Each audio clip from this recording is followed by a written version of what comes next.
The clock back 10 years, and it would be quite difficult to imagine protests of this scale against the man simply known as Lula.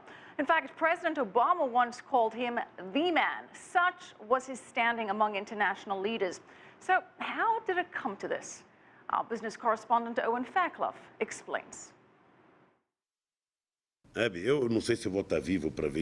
I don't know if I'll be alive to see it, but I think Brazil will become a big power in the 21st century. We have everything a country needs to become a big power.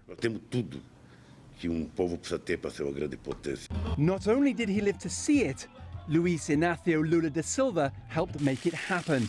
Barack Obama called him the most popular politician on earth.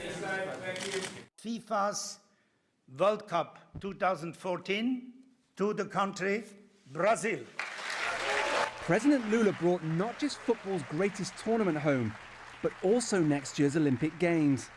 And the metalworker son of poor immigrants lifted more than 20 million people out of poverty as he raised living standards to turn Brazil into an economic powerhouse. Foreign investors poured in, and an oil boom turned the stock market flotation of energy firm Petrobras into one of the world's biggest companies. And I must say one thing.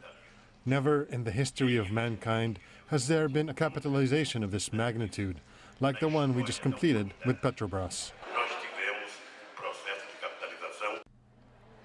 But Petrobras was where things began to unravel for his protege and successor, Dilma Rousseff, and now Lula.